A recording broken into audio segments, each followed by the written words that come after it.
I'll start again. Good morning, ladies and gentlemen. There is no fire drill planned today, so if the fire alarm does go off, please vacate the room and make your way to the car park at the front of the building. Also, could I remind members to please make sure to turn on their microphones if they wish to speak and turn them off when finished. And also mobile phones. If you wish to contribute to our charities, then please leave them on. If you do not, then please turn them off. Anybody whose phone goes off will be fined £10 to our charities. Right, Julie, could you please start the recording and live streaming of the meeting? Yeah, lovely. Before we start, I would like to welcome Councillor Scott Hussey to your first meeting. Congratulations on your election, and I hope you enjoy your what could be a short time with us. Right. Can you call the roll, please, Julie?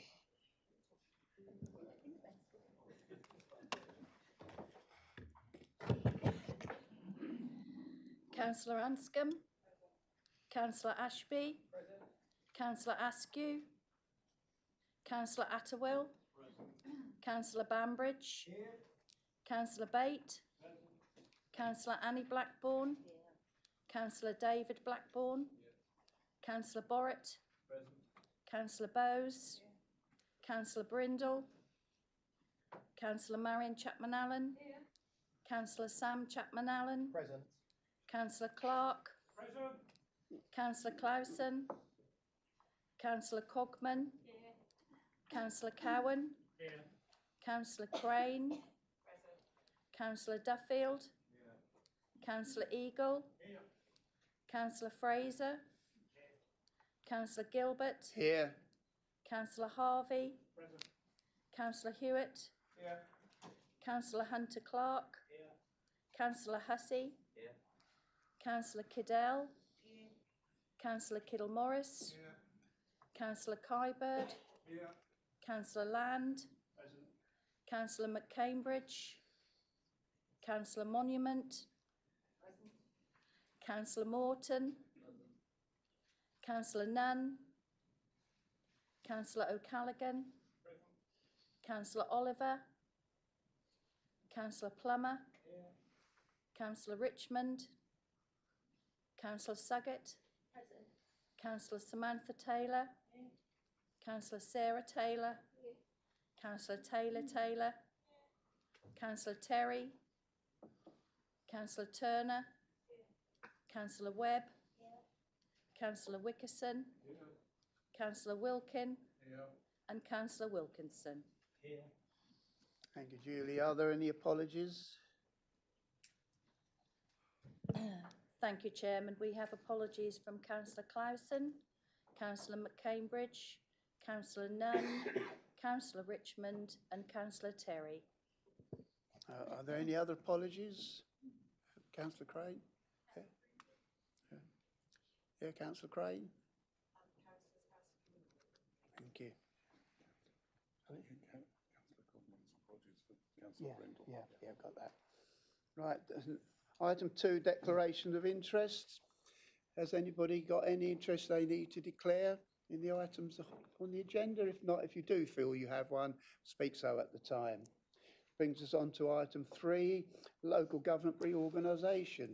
Yes, it can't be many people who, at their first meeting of a council, vote on whether or not to abolish it.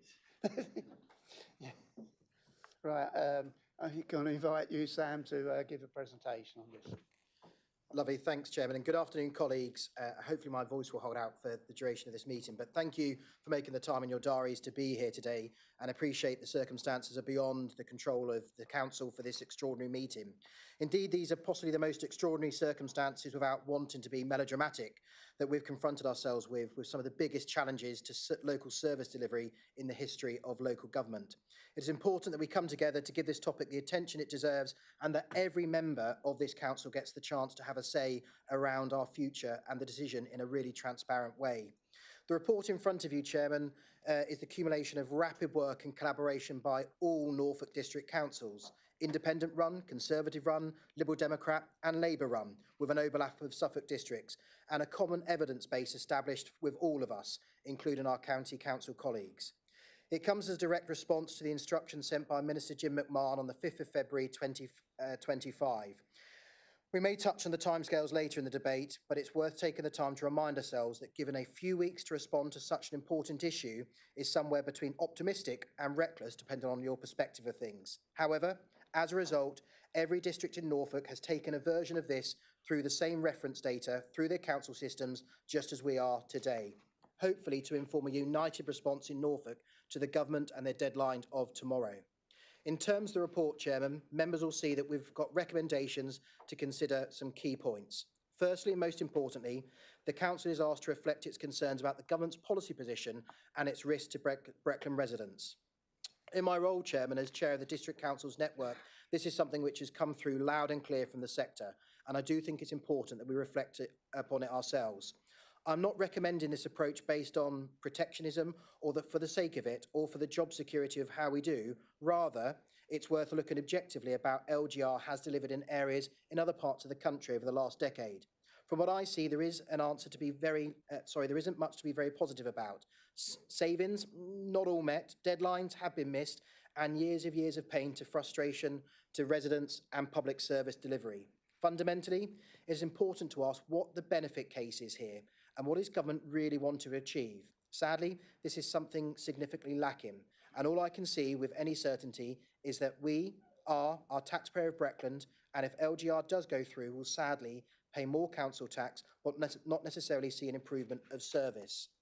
The local government sector, Chairman, cannot treat this as a race to the bottom. If we all do collectively, it is a race to outbid ourselves in an imagined cuts and budget efficiencies across all scenarios we see without putting residents and businesses front and centre. And that's why we're all here, Chairman. It's to represent the residents and businesses, the communities we care, live and work in and want to see the best for. In this context, I think it's only proper that we have a robust challenge back to government, that we stand ready to help shape the future of the sector, but our starting point should absolutely be how can we make things better? Things need to be better, and all of us have a duty to do that. My worry is, Chairman, as it stands, this council is only going to be asked to support making things possibly, if not worse. Nevertheless, Chairman, second to this, we're being asked to specifically lend our support to a version of what a new unitary council should look like in Norfolk. And for us, that is a 3-unitary through the evidence basis which Deloitte have presented to us, rather than assuming the status quo. As members will see from the appendices, this is a position which has been established based upon an independent review of the evidence on government set criteria. All the district councils have commissioned this piece of work collectively. We had one red line, Chairman, and that was that we couldn't go across border into Suffolk across the strategic authority, and all of these future structures must remain within the county of Norfolk, once again meeting some of the criteria set out by government. I think the report, Chairman, and the executive summary speaks for itself, but I would particularly call out to our members the views that the 3-unitary model represents the best approach for residents and businesses and is based on a vision for how we can make a real change to improve the service delivery by making it locally relevant and joined up to the residents and businesses we represent. The 3-unitary model makes sure that the local place identity and those real geographies are at the heart of any new authority, and that we support strong local representation through strong local elected members. The 3 model also enables authorities to align all those levels and levers of local government around social care, housing, planning, education, around the local needs, and make those joined up decisions around the preventative and holistic support for residents, making sure we have good, strong community leaders able to work with residents, but more importantly, those community groups and the voluntary sector. The 3 model works best for Breckland, specifically aligning that service delivery with Kings Lynn and West Norfolk, and likely some parts of North Norfolk, where we already have existing synergies across our economy and, of course, some of our service delivery to date. It also works best for the rest of the county, supporting a strong urban Norwich authority and an East Norfolk authority, and all districts bar one in the county of Norfolk support Norwich's ambition around its importance of the capital of this fine county.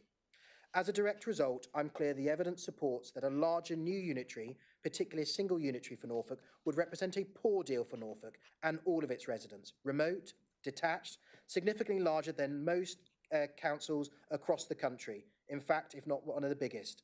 And the only hypothetical benefit for the county unitary is through potential short-term cuts. But even these, Chairman, I believe are based on weak assumptions and a lack of evidence base to date. And the long-term innovations possible through authorities working more closely with their communities, and something this government is driving for and I fully support, are even more appealing. I appreciate, Chairman, this is not a straightforward topic, and we're still responding to the updates and changes on behalf and through the government.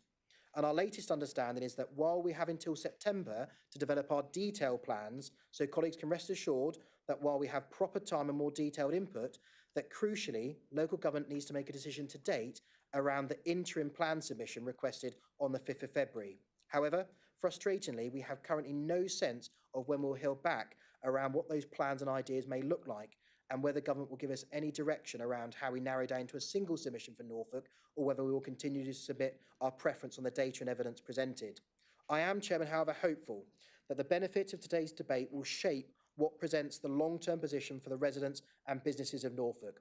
I'm further hopeful that in doing so, we can try and assert some common sense into the debate, try and find a way to benefit all of our residents, and try and understand where we're not happy with public services, how local government reorganisation can redesign those to make sure that we get a better service delivery for all of us. Before I open to the floor, Chairman, and ask for feedback, questions and comments, I'd just like to invite Councillor Bill Borrett, the recently appointed portfolio holder, to add any further perspective. Thank you very much, Leader. I'd just like to endorse what the Leader has said. To get the City Council, North Norfolk, Great Yarmouth, Kings Lynn and West Norfolk, Broadland and Breckland all together and agree, given their different political affiliations, on a criteria and put in, as they are all doing this week, a proposal that supports based on the information that you have in front of you here today, I think is quite commendable. It's been really interesting working with these other authorities in the interests of the people in Norfolk, and I absolutely understand why South Norfolk have not agreed to go forward, because under the proposals for a 3, Wymondham would probably be included in Norwich, and there was a group of members in South Norfolk who didn't like that idea, and therefore I quite understand why they've gone for a 2, because there's a particular issue around the South Norfolk. What I will say is, and the reason that we have the various recommendations here today, is that there is no scenario for Breckland residents where their council tax is not going to go up. And the key issue here is, because we charge the lowest council tax of any council in the country, let alone in the county of Norfolk. And council tax harmonisation happens every time you have a unitary authority. And one of the most recent ones is Somerset, where they've gone for a single county unitary. And they take a figure which is normally near the middle, and obviously as by far the lowest council tax, it would mean an increase here in Breckland. But by the 3, we would only be going in with Kings Lynn and West Norfolk and a bit of North Norfolk, which are amongst the lowest and not the higher. So we are trying to protect residents. And I think there's 1 or 2 issues in here that are more parochial for Breckland.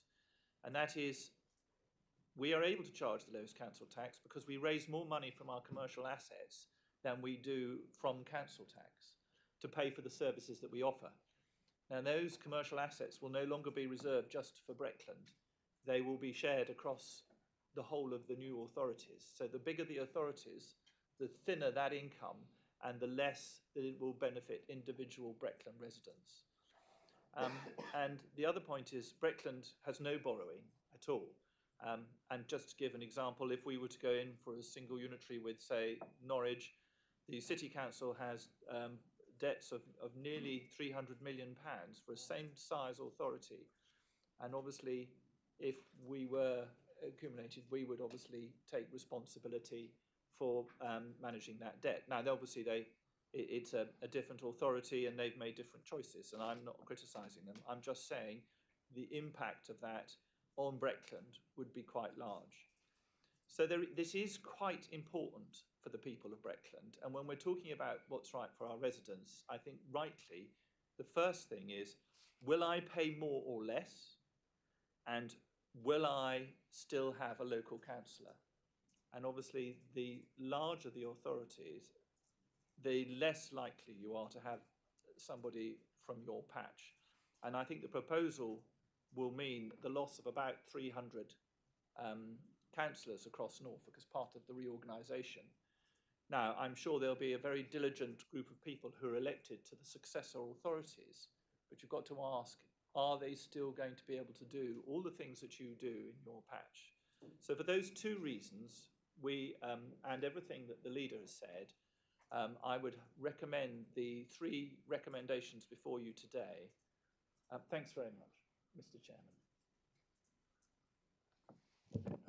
Thank you, Councillor Borrett. Would you like to read the recommendations, sir? Yeah, happy to. Thanks, Chairman.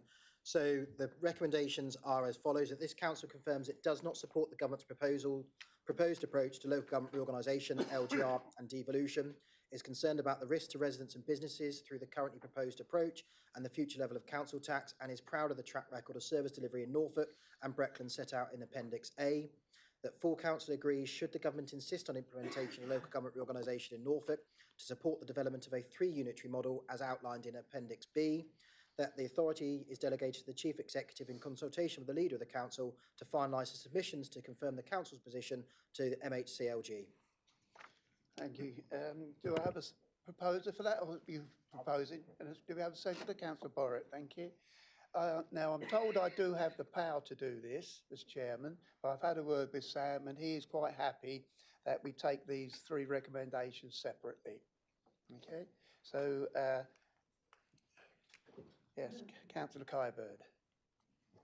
Thank you, Chairman. Given the importance of all 3 recommendations, I would like to propose that we have a recorded vote on each of them. Thank you. Yeah. Councillor. We are now discussing the motion, are we?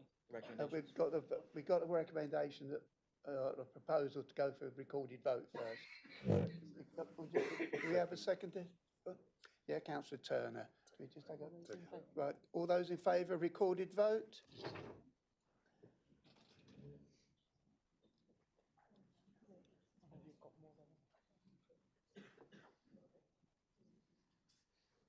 You only need 12 guys. So A recorded vote it is then. it's open. Right, so it's now open for discussion. Yeah, Councillor Hunter Clark, please. I'm happy to go second, but I'm happy to go first. Well, can I start by obviously welcoming the new member of the council for the Bedingfeld ward. Welcome, Scott. Look forward to working with you. It's nice to have a friend. It hasn't taken very long, but there we are.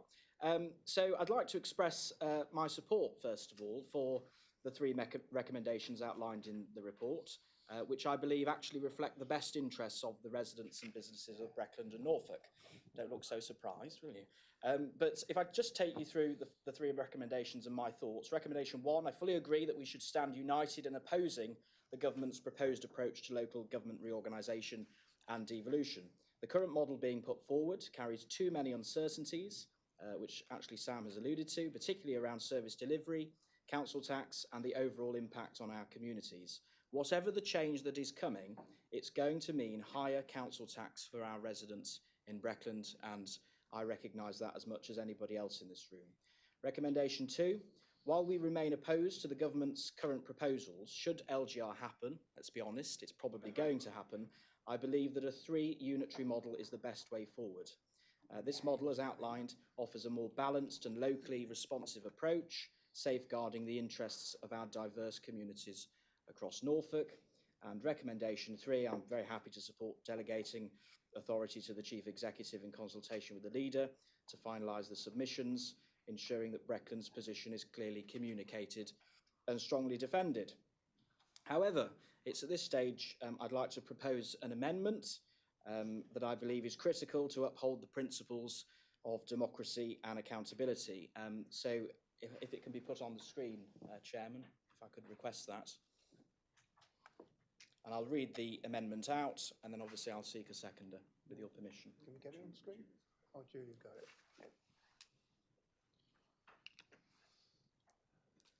So this adds to the motion, which I'm very happy to support, but adds an amendment. Paragraph 4, or recommendation 4, would say that full council resolves that A, this council believes that after May the 1st, 2025, any sitting county councillor no longer holds a democratic mandate, as their term of office will have expired. And B, this council further resolves to write to any sitting county councillor in the Breckland district, calling upon them to resign their seats and call a by-election, giving the public the opportunity to choose who will represent them going forward.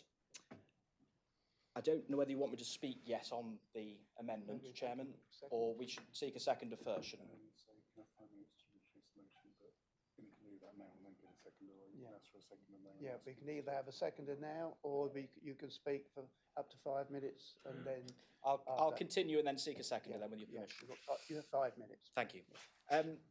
Why is this amendment important? Colleagues, democracy is not just about elections every 4 years. It is about ensuring that those elected to represent our residents maintain their legitimacy and accountability throughout their term. When that term ends, the power to choose who represents the people must return to the people. As it stands, we face a situation where county councillors will remain in office beyond their original term without a fresh mandate. This would mean that residents of Breckland and across Norfolk would be represented by individuals who have not been re-elected or reaffirmed by the public after May 2025. And this is not just a technicality, it is a fundamental issue of democratic legitimacy. The public must have the right to choose their representatives in a timely manner, and we cannot allow a situation where decisions affecting our communities are made by individuals whose mandate has expired. So by supporting this amendment, we demonstrate our commitment to transparency, fairness and accountability, writing to sitting county councillors, and I know there are dual hatters in this room, including the portfolio holder himself for local government reform and devolution. We should be encouraging them to step down and trigger a by-election, as many other councillors are doing so across Norfolk as we speak. After May 2025 ensures that democracy is upheld and that the voices of our residents are heard loud and clear. So we have an opportunity today to not only defend the future of local government by supporting those 3 recommendations that I've already spoke about, but also at the same time to safeguard the democratic principles that underpin our system of governance.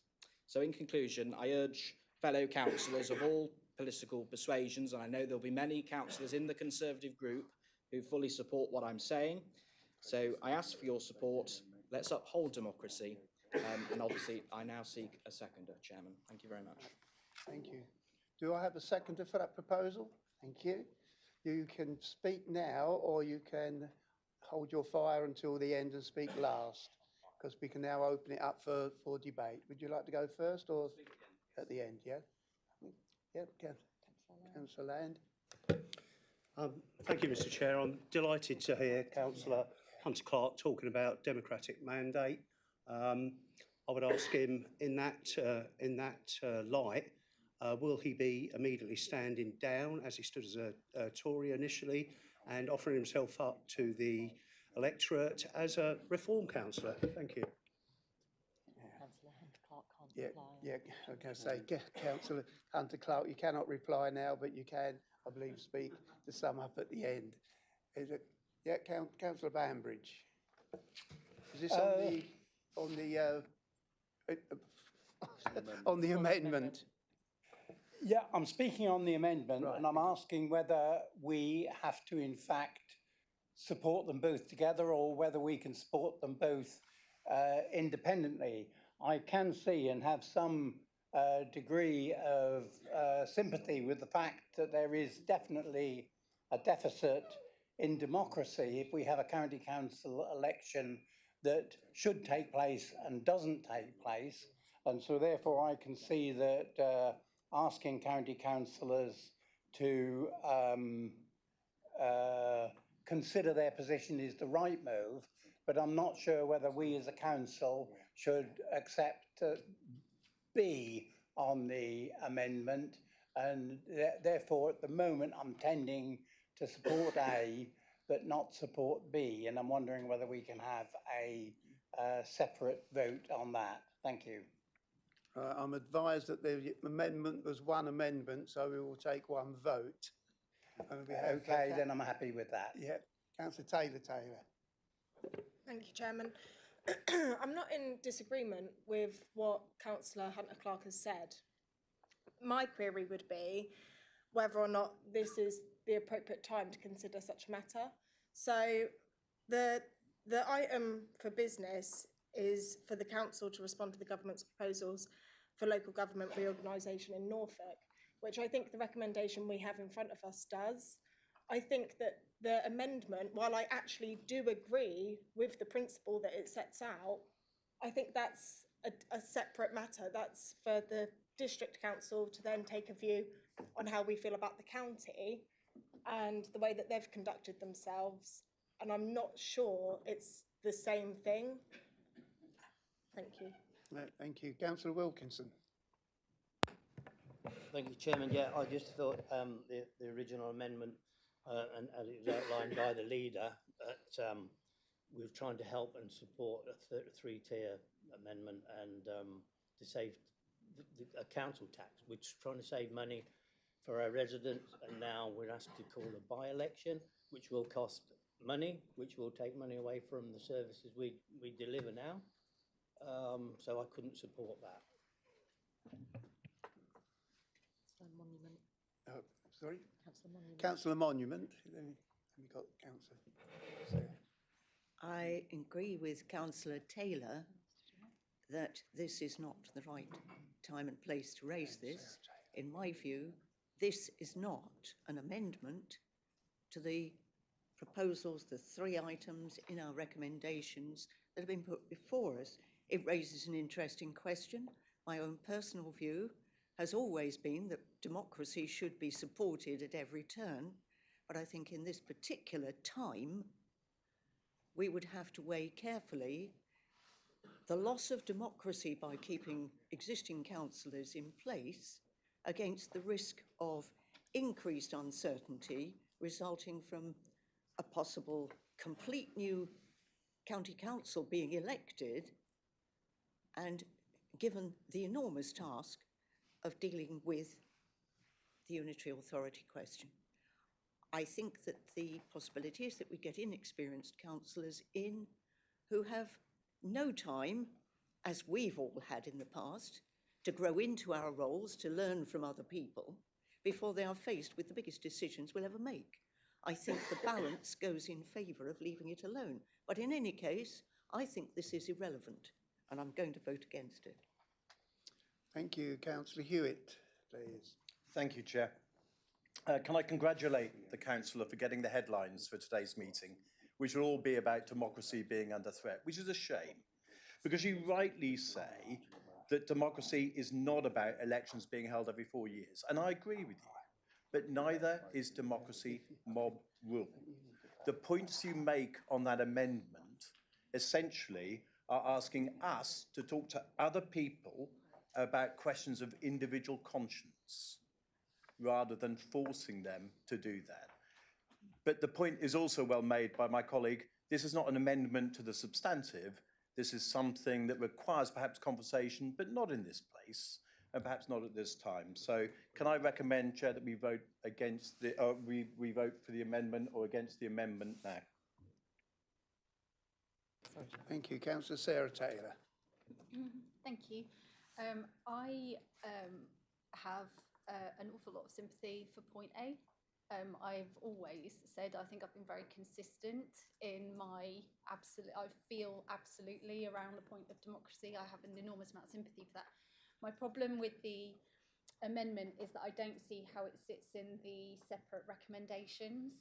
And I do agree with colleagues that this isn't the right time to do it. But to answer the question that was muttered from behind me, I do wonder if there is a more appropriate method of withdrawing this amendment now and then bringing it forward as a motion at the next full council meeting, because I think there is a level of sympathy and a range of opinion within council members, which I think might be usefully aired. So that would be my suggestion to Councillor Hunter-Clark. Councillor Atterwell.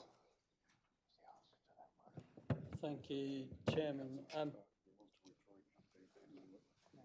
I think this does have some merit.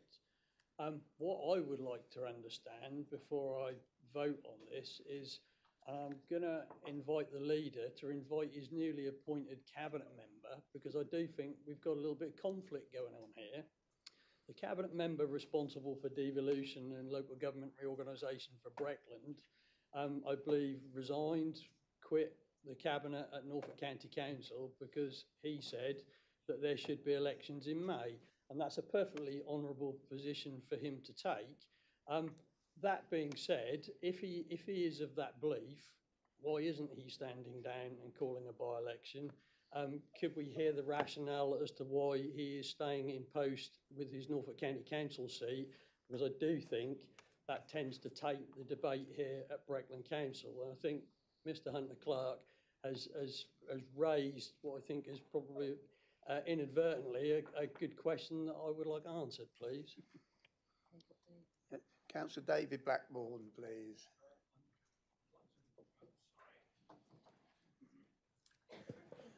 Given that county councillors may have a peculiar interest in this, should they be allowed to vote in this issue?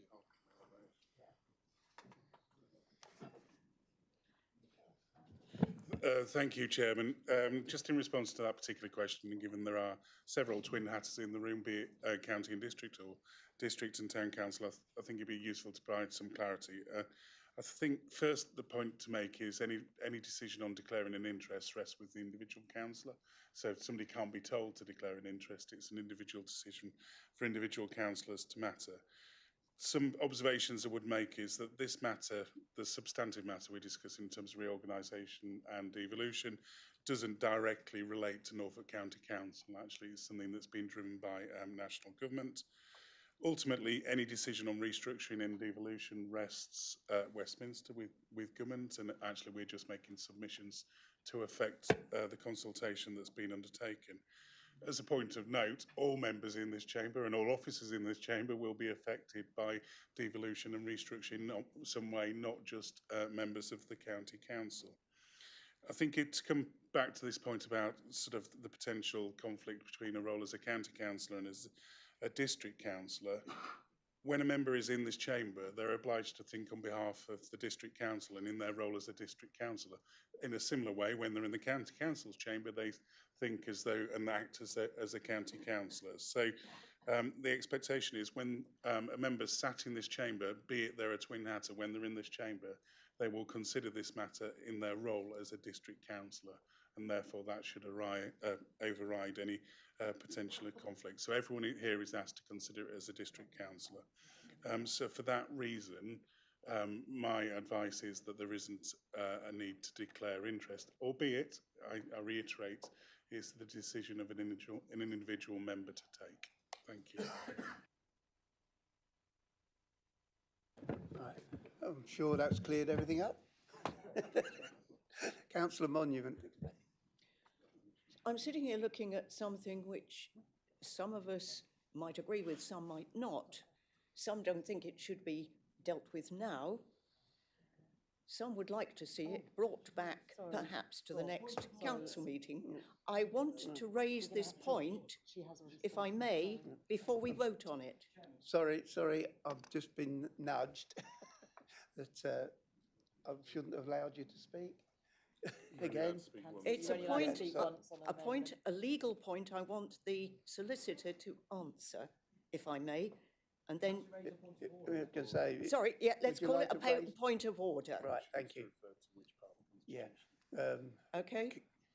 As a point of order, if we vote on this now and it is voted down, can the solicitor advise us whether under our constitution it can be brought back at the next meeting, or that we have to wait 6 months before it can be dealt with, by which time it'll all be a bit late? I just want to raise that before we get to a vote. it might be that the proposer would prefer to withdraw it than lose the opportunity. You can hold with us for a minute, please. Although you do have the option to withdraw the motion, your amendment, and put it in as a substantive motion another time. I'll wait for the legal advice. Yeah. I thought this was going to be straightforward.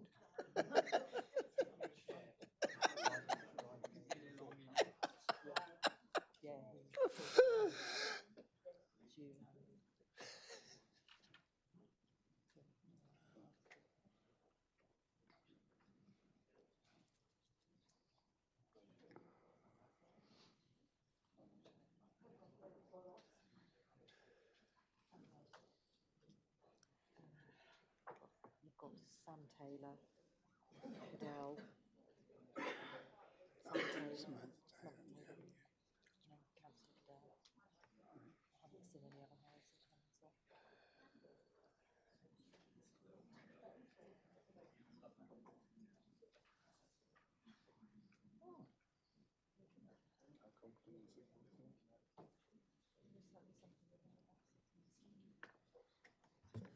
Chairman, if I may, we believe it's 6 months, councillor, but we can't find the corresponding document as we look at the Constitution right now. But our understanding is it's 6 months before it can be reconsidered if it's voted on and passed.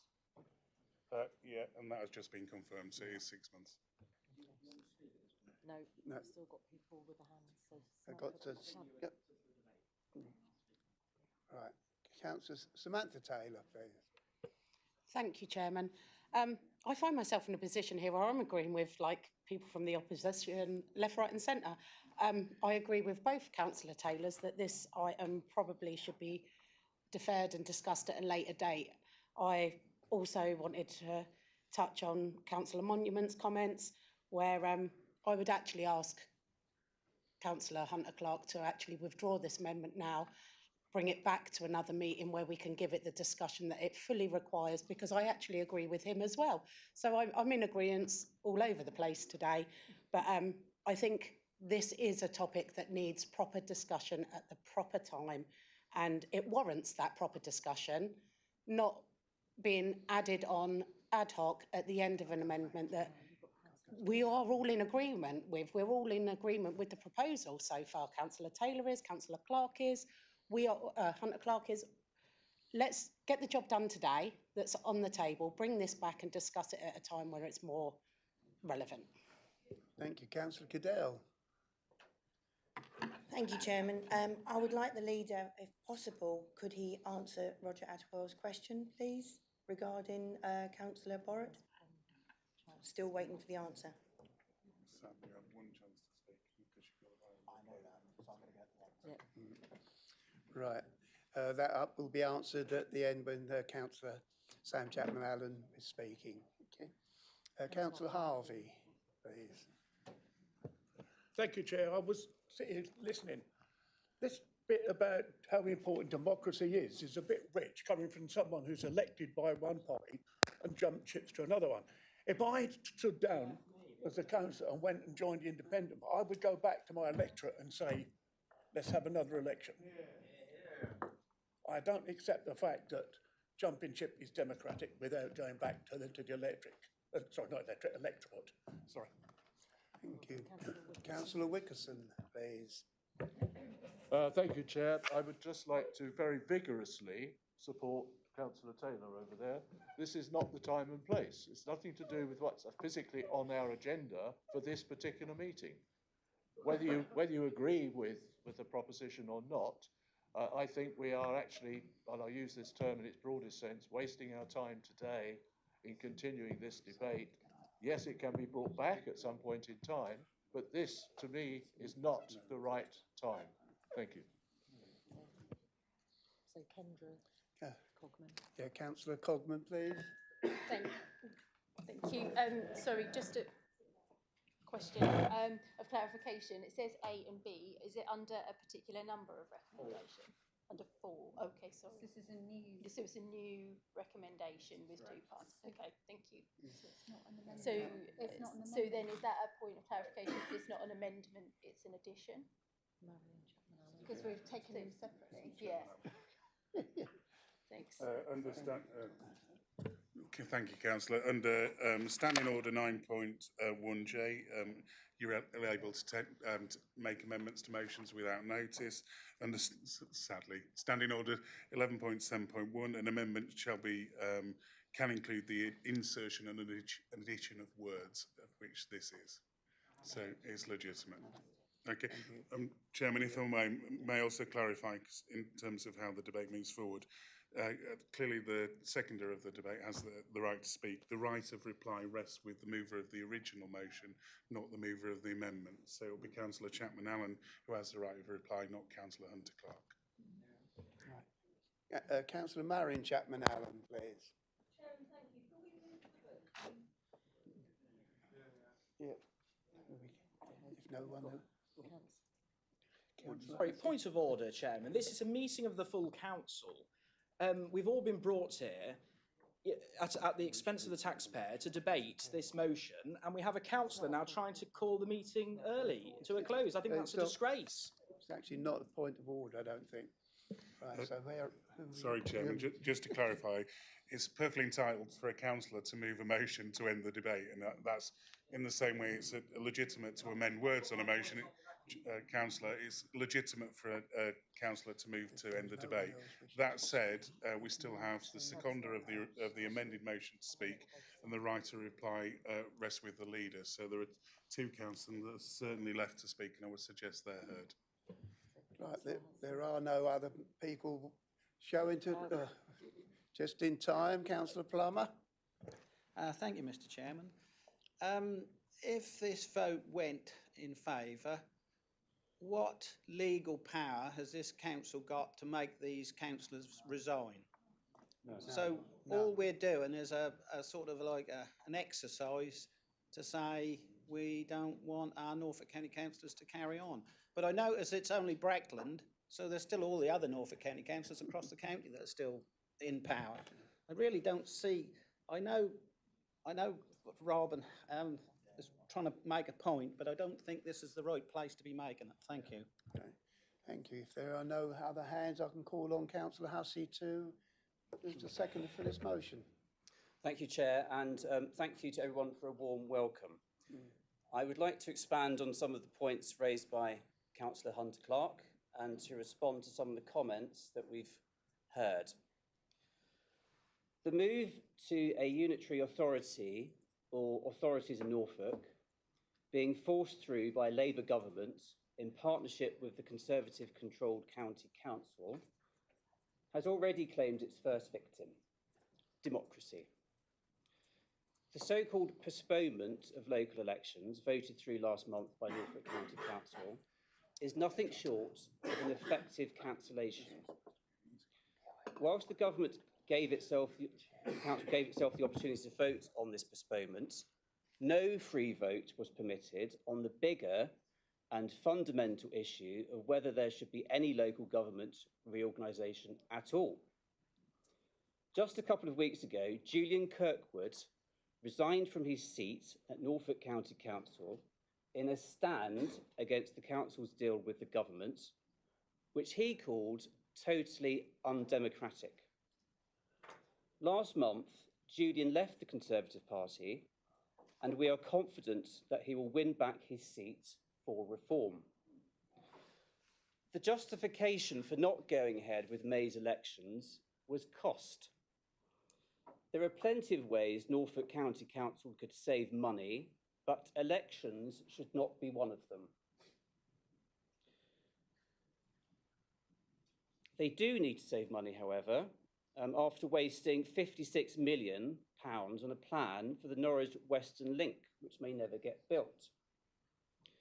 But I think we all know the real reason why this is being postponed, and it's not money. As Julian said, I think they made that decision because they feared the people of Norfolk would vote them out. I would like to respond to a couple of points made. I find the comment wasting our time today rather incredible. This is not a peripheral issue on the side. This issue goes to the very heart of the debate. I also heard some comments, we also heard some comments about timing. I would suggest that today is the precise time that this needs to be raised, not delayed. As such, reform calls for every councillor at Norfolk County Council to do the right thing, to follow Julian's lead and resign without delay. Every day that they stay on beyond May the 1st will be a day without a mandate. For these reasons, we urge you to vote for this amendment. By failing to vote for this amendment, you will be signalling your approval for Norfolk County Council's self-interested disregard for democracy. Thank you. Thank you, Councillor Hussey. Over to you, Sam.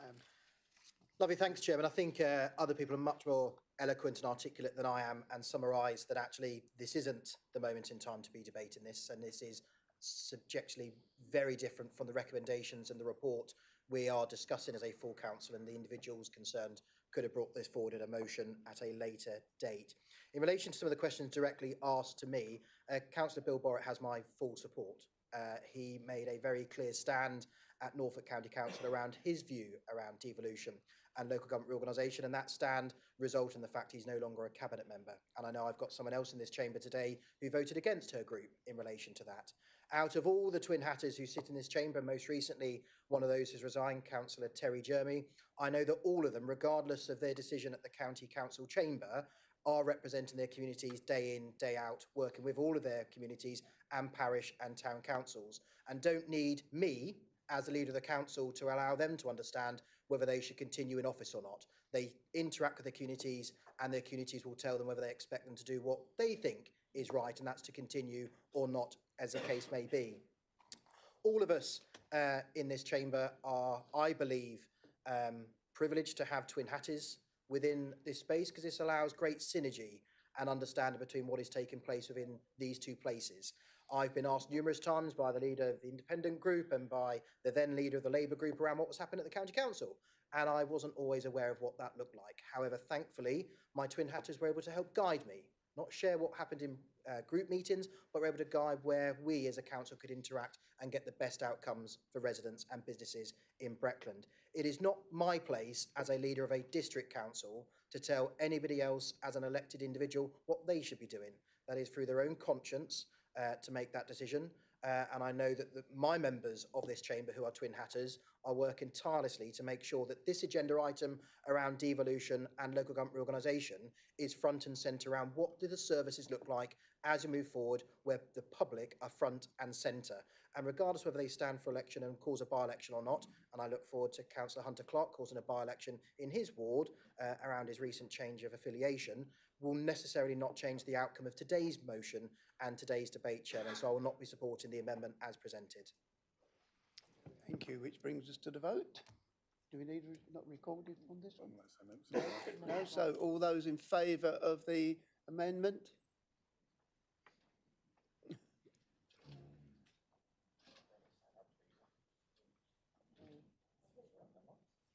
Three. All those against?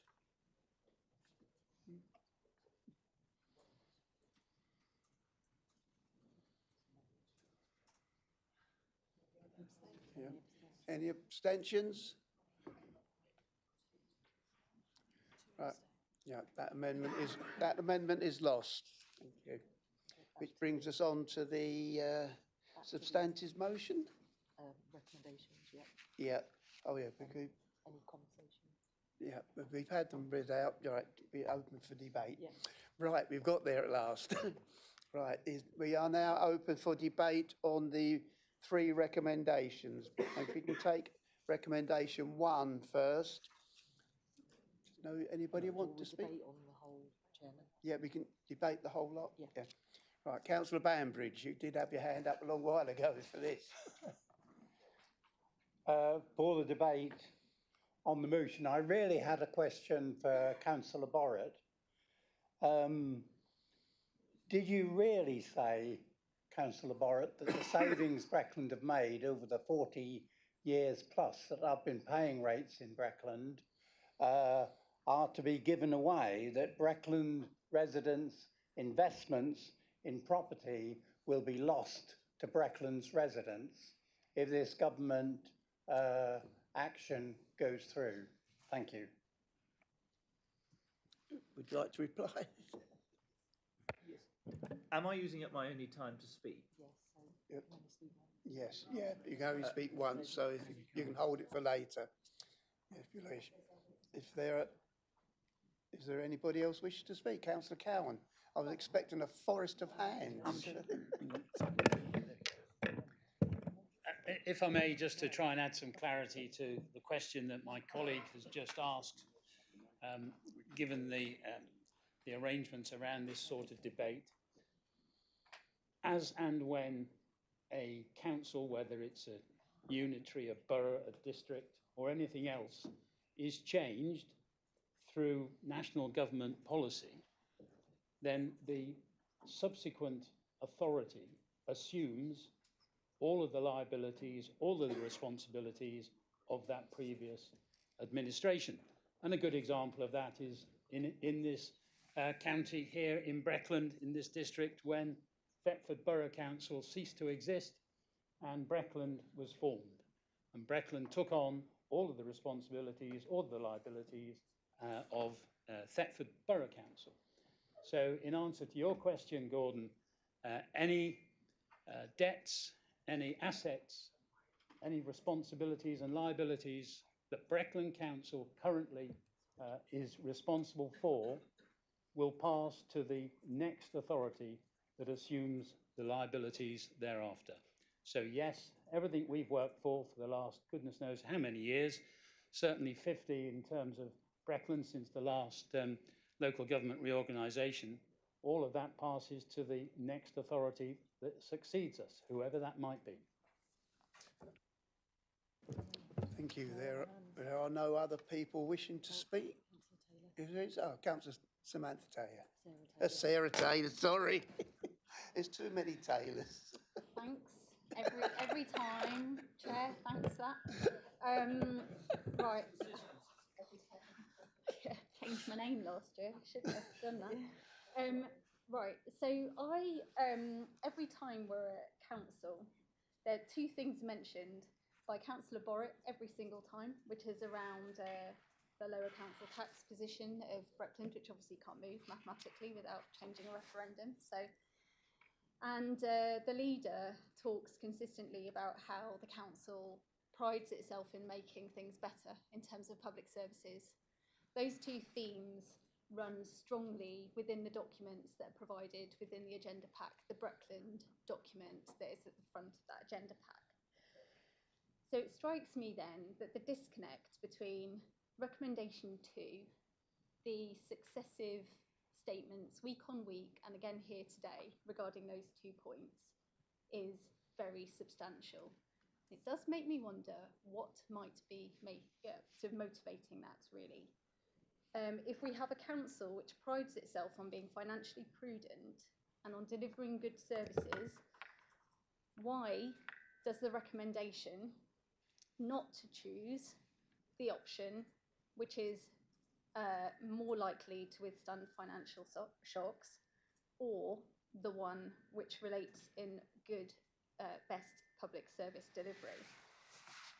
To go for the option which is singularly least favourable on those 2 points is just odd, particularly given on page 19 the fact that the Deloitte methodology states that it hasn't applied any weighting to the individual criteria, and then in bold, that individual councils may wish to decide which of the criteria are most important to them and prioritise the score in those areas, and that this may lead to a different overall assessment.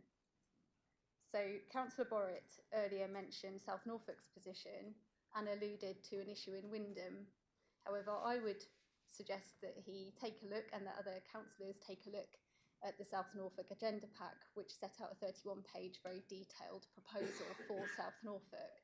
And it went far and beyond one issue in one town. I think if we've got then individual councils wishing to decide which of the criteria are most important to them, I'm just rendered confused and really troubled, frankly, that this council is not prioritising good public service delivery or prioritising a proposal which can withstand financial shocks. I believe that those should be given substantial weight, and I think our vote should be informed by that.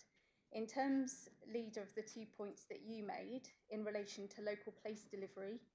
Can you please sum up? You're running a bit over time. Thank I you. am doing that. Local place delivery, the report states that those two are effectively equivalent, as they do for community engagement. So I'm not supporting that particular recommendation, and I would invite other people to scrutinise that also. Thank you. If there are no other people wishing to... Oh, Councillor Hewitt. Yeah. Thank you, Chair. And in part, I think, to address Councillor Taylor's confusion.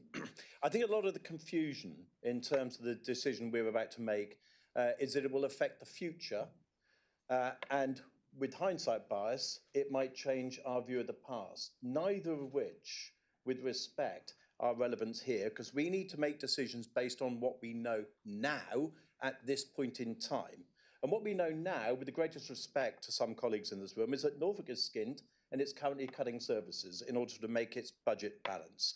The districts around us have got higher debt levels and higher council tax bills than us. If this was a planning conversation, we would say, in terms of planning terms, there is a slight chance that things might get better, but a very clear probability that things will get worse, in which case, of course, the precautionary principle should apply. But actually, let's bring it back to this place, because our responsibilities in this place, at this time, for the residents that we represent in this district, are based on what we know now. Not on what might have happened, not on what might happen, but based on things that we know now. Now, I'm well aware that there are some people in this place that have got responsibilities in Norfolk. I'm well aware that some people in this place have got aspirations, perhaps for higher political office, or maybe some people in this place are looking to become the mayor of a greater Norfolk authority. But for this place, right now, at this time, we need to make a decision based on the residents of Breckland, the people that we represent. And from that perspective, Chair, the recommendations I fully endorse are those in front of us right now. Thank you. Councillor Cogman, please. Speaking. It's kind of a question, comment that I'm hoping the leader will be able to come back on, but it's just a point to raise in recommendation 3. I just think it would be helpful if we could understand when full council will be able to be involved at later stages. So my caution around that recommendation 3, for example, leader of the opposition isn't included in that. So how can we continue to make sure that all of us are involved in continuing to make sure that the decisions made are for the benefit of all residents? Thank you. Right. Thank you. So we come to... Oh, sorry, Councillor Atterwell, please. Thank you, Chairman. I won't be supporting item 1 on these recommendations. And my reason for that is, while Breckland itself can be quite innovative, and it has been, and it's demonstrated that over a number of years through things like the Inspiring Communities, which I fully support, Norfolk County Council is frankly a basket case. It's a debt-ridden basket case. We need to get shot of that for the benefit of our residents. I'm sorry if that upsets some of the twin hatters in this room, but the trouble is, if you speak to people out and about in the street and in your wards, local government in Norfolk has never had such a low reputation as it does at the moment. And everybody's getting tarred with the same brush. And I think a lot of that is to do, quite frankly, with Norfolk County Councils. People have been sick and tired now for well over a decade of being asked to pay out more and more and more each year for less and less and poorer services. And that is all we ever get from Norfolk County Council. So my urge to you, Sam, is I think this is going to happen. I think the 3 unitary proposal is very sensible, because I think that does keep the democratic element and keep it a little bit closer to home. But I would say to my Breckland colleagues, and I'd say to you, Sam, and cabinet members here, you know, we have the ability to process this change. We're good at managing change. We can manage that. And if we think we're an innovative council, then surely that will feed into whatever organisation comes after. It'll be incumbent on everybody in this room to make sure that we go out there and sell what is good practice. I'm not saying Breckland Council is perfect, because it isn't. And I don't think anybody in this room for a minute thinks that there's nothing that can be improved. You can always improve something. But I cannot support number 1, because I do think that devolution for Norfolk is something we need to do. We need to sweep away Norfolk County Council. I look forward to the Twin Hatters voting for the proposal for the 3 unitaries here in Norfolk and seeing what they do in the other place when it comes to the vote there. I do think it needs to happen. I fully support the work, and I'm really appreciative of the work that you've done. There's quite a lot of detail work gone in from the Deloitte report, and I fully support item 2 and 3, but I won't be supporting item 1. I think we can move through this change. We will work through this change, and we've got the potential to come out better the other side. I think going with Kings Lynn, you talk about the council tax and balancing that. I think looking at I think I got my council tax bill this week, and you gave me a very helpful bar chart in there of what all the other councils are charging. And I looked at Kings Lynn and West Norfolk and thought, actually, the difference between what they charge and what Breckland charge is probably not too bad. The unknown is, you know, we take Norfolk out of the equation, possibly the Police Crime Commissioned Office out of the equation with the new mayoral authority. That's a little bit unknown. But for God's sake, can we please, for the benefit of our residents in Norfolk, just get rid of Norfolk County Council? Potholes, adult social services, children's services, it is a basket case. It is getting worse and worse and creating more and more debt, and we're just going to have to sort it out and move forward. Thank you. Thank you. Just in time, you've run it a bit close. Councillor Wilkinson. Thank you, Chairman. I'd just like to make a statement rather than a question, if you'd indulge me. Taking the 3 unitary model, that does give the opportunity to protect officers' jobs as well. There'd be less redundancies with the 3-tier model. Just to think of other people as well as ourselves and employees and their futures. Right, thank you. Nobody else has got their hand up, so we can come to Councillor Borrett as the seconder for your comment. And Thank you very much. I've been asked a couple of questions, so just taking them in order. Councillor Banbridge talked about the assets of Breckland Council, which produce several £1 million a year that we use to support the services that we offer. And Councillor Cowan quite rightly said that these assets would no longer be reserved to Breckland. They would become assets of the wider organisation, whether it's the whole of Norfolk or whether it's 2 or 3, but they would not just be reserved for Breckland residents. And we would also, in the same way, take on the debts of other councils. And Breckland is, as I said before, quite or extremely unusual in not having any external debt. So we would lose some of the things that the residents of Breckland have paid for and that we had supported that serve them to the wider boundaries of the new councils. Councillor Taylor did talk about, we talk about how well run Breckland Council is, and I'm very glad that she's picked it up, because we say it a lot, because it is extremely unusual. Breckland isn't like every other council. There's no other council in Norfolk that raises more money from its commercial investments than in council tax. You know, we are extremely unusual, and the Breckland residents get that every year, that money. And that was a conscious decision made by this council not to spend the money, but to invest the money so we get an income off it, rather than just getting the money in and spending it in that year.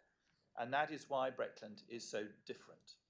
I just pick up Councillor Atwell's comments of Norfolk County Council. For over a decade, it's been dreadful. Well, I remember Norfolk County Council led by the Labour George Nobbs for many years of those 10 years, when the council did, unfortunately, run up the majority of its debt, which we're now having to pay off. And they also spent an huge amount of the county council's reserves. So when he is busy spouting about Norfolk County Council, I just advise Roger Atwell to bring that up with Terry Jermy, MP, who was a part of the Labour-led administration at Norfolk County Council within the last decade.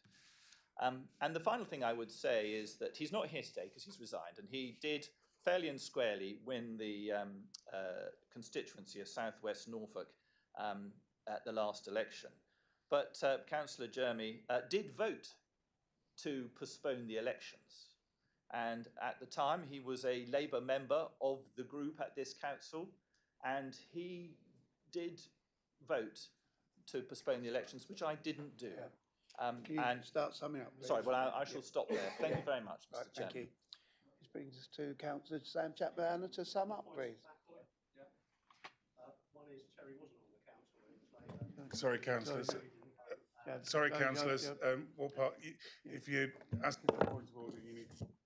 If you're asking for a point of order, you need to clarify which part of the Constitution you're referring to, if at all possible. If it's a point of information, that is with the person who's been spoken about, not with elsewhere. It's 11.2 on. Which is one member may speak at a time.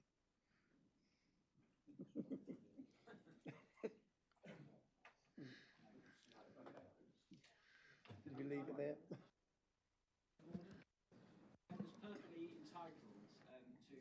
To which part of the Constitution are you referring to, Councillor?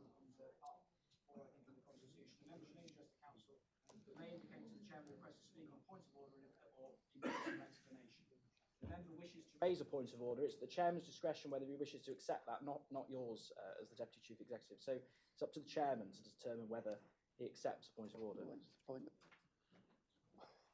What was your point of order, Councillor? So 2 points of order. The matters of fact, Councillor now MP Jerby did not vote to council elections. He abstained on it. He was also not a member of Norfolk County Council when Labour were in charge. So I'd ask you to retract both of those points. Thank you. Yep, Councillor. And I would say that if I am wrong on the issue of the vote, he was certainly in the chamber and the Labour group did vote to support it. I have looked at the minutes, and the minutes don't reflect the individual votes of members. And if I... Just, whoa, please. One at a time. Oh, where are we? Have you finished, Councillor Borrett? Chairman, yeah. If you've allowed Councillor Borrett to raise a further point of order, I wish to make a further point of order. He's implying. It's a debate, it's not a question and answer session. No, he was answering a point of order. Where are we with this? I'm having to refer to my legal experts. What I would here. like to say for the record is, if I was incorrect, I apologise. Thank you. Well, that, Can we move on? Councillors, Councillor Clark is quite correct. It's not my decision on whether a point of order should be dealt with or not. It rests with the chairman, although my role is to advise the chairman, and that's what I'm seeking to do. The point I was trying to make is, when regard to making a point of order regarding personal information, it's usually the person who's got a personal information to make that point of order about that person isn't in the room. That was the point I was trying to make. My advice to the chairman is we perhaps move on to the next item, if that's okay. Yeah, you did hear that Councillor Borrett said that if he was wrong, he apologises. Will you accept that? Thank you. Which can lead on to Councillor Chapman-Allen to sum up, please. Lovely, thanks, Chairman. I'll attempt to summarise some of the points raised today. So, as I attempted to allude to in my opening remarks, this was an issue and options appraisal commissioned by all district councils across Norfolk around what was the best proposal in a very short space of time. I acknowledge Councillor Taylor's concerns around some of the waiting behind some of these areas and efficiencies, but this is our submission to an interim plan and that request to a government for a more detailed submission in the autumn. For me as a community leader, as a local councillor, my role is to make sure that the services we deliver and the residents that I represent get the best type of public service delivery. And for me, that is all around local government and that localism, particularly in the shadows of what will become a strategic authority, and some of those areas which impact some of our residents the most around planning and infrastructure will move to an even bigger body covering the geography of Norfolk and Suffolk, and therefore having something even of a greater distance from them, I think, is a real concern. In relation to the final submission, Councillor Cogman's question at point 3, this is in relation to the interim submission to date. Other councils in Norfolk, all district councils in Norfolk have taken this decision to their full councils. The county council has made the decision to do that via its cabinet. We will, and I will give this commitment to the Chamber today, ensure that this reverts back to full council for its final decision. And I'm grateful to the Chairman of Overview and Scrutiny who's allowed us to come and speak in the next couple of weeks about the further detailed work. Myself and the Chief Executive, along with Councillor Borrett, will be working with all members of this Chamber and businesses, residents and the voluntary sector to understand what this looks like and how we can shape the best outcomes, not just in relation to LGR, but also devolution itself.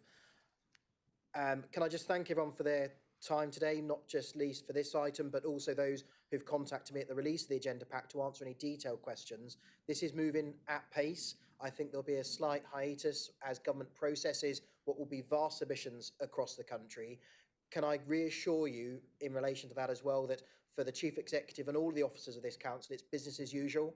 We still have residents and businesses to support day in, day out when they need us most, and we'll be continuing to doing that. The extra capacity which Max has created with myself and Councillor Borrett and officers will ensure that we're able to do that in a twin track approach, and it won't digress us from our mission, which is to ensure that we serve all the public of Breckland. Yep. So we now move to the vote. We will take them one by one, and it is a recorded vote. So on recommendation 1, can we have the call, please, Julie? Thank you, Chairman. Councillor Anscombe? Pardon? 4. 4. Councillor Ashby? Councillor Askew? Councillor Atterwill? Councillor Banbridge? Councillor Bate? Councillor Annie Blackburn? Councillor David Blackburn? Councillor Borrett? Councillor Bowes? Councillor Marion Chapman-Allen? Councillor Sam Chapman-Allen? Councillor Clark? Councillor Cogman? Councillor Cowan? Councillor Crane? Councillor Duffield? Councillor Eagle? Councillor Fraser? Councillor Gilbert? Against. Councillor Harvey? Councillor Hewitt? Councillor Hunter Clark? Councillor Hussey? Councillor Kiddell? Councillor Kiddle-Morris? Councillor Kybird? Councillor Land? Councillor Monument? Councillor Morton? Councillor O'Callaghan? Councillor Plummer? Councillor Suggett? Councillor Samantha Taylor? Councillor Sarah Taylor?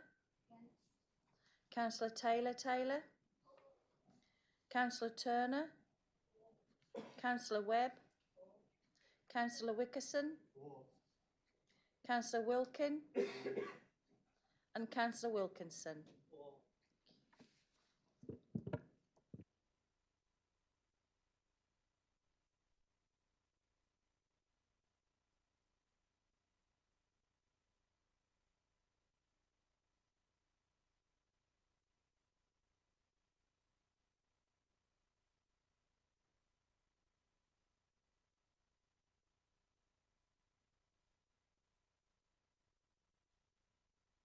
was 28 in favour, was it 12 against? Yeah.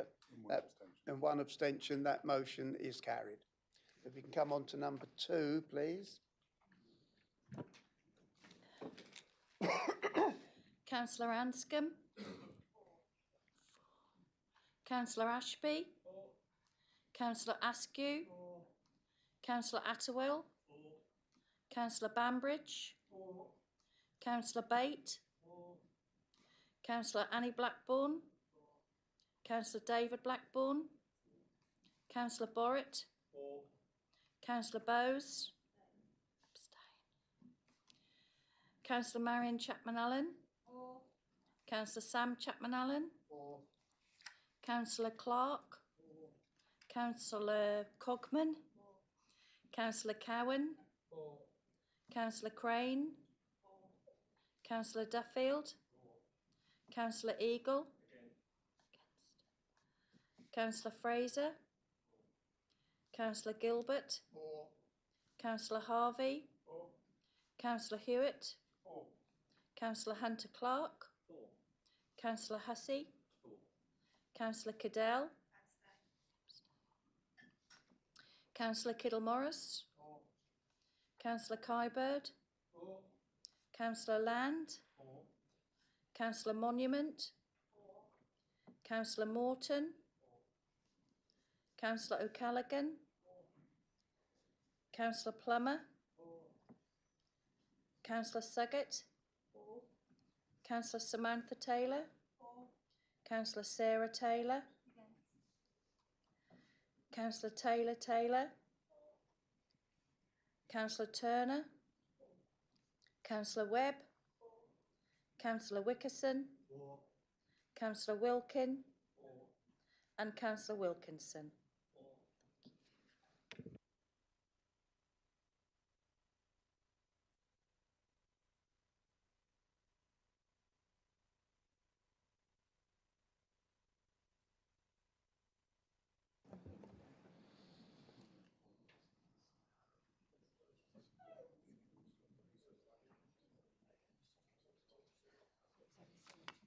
Sorry? 37 for, 2 against. 37 for, 2 against and 2 abstentions. That motion is carried. Thank you. If we can move on to number 3, please. Councillor Anscombe. Councillor Ashby. Councillor Askew. Councillor Atterwill. Councillor Bambridge. Councillor Bate. Councillor Annie Blackburn. Councillor David Blackburn. Councillor Borrett. Councillor Bowes. Councillor Marion Chapman-Allen. Councillor Sam Chapman-Allen. Councillor Clark. Councillor Cogman. Councillor Cowan. Councillor Crane. Councillor Duffield. Councillor Eagle. Councillor Fraser. Councillor Gilbert. Councillor Harvey. Councillor Hewitt. Councillor Hunter Clark. Councillor Hussey. Councillor Cadell. Councillor Kiddle-Morris. Councillor Kybird. Councillor Land. Councillor Monument. Councillor Morton. Councillor O'Callaghan. Councillor Plummer. Councillor Suggett. Councillor Samantha Taylor. Councillor Sarah Taylor. Councillor Taylor Taylor. Councillor Turner. Councillor Webb. Councillor Wickerson. Councillor Wilkin. And Councillor Wilkinson. It's unanimous. I'm told that was unanimous. Isn't it lovely when we all agree on something? Anyway, that brings us to item 4. There are no other items which is urgent. So in that case, after some very good debate there, I think it's good to have some good debate. Meeting closed. Thank you.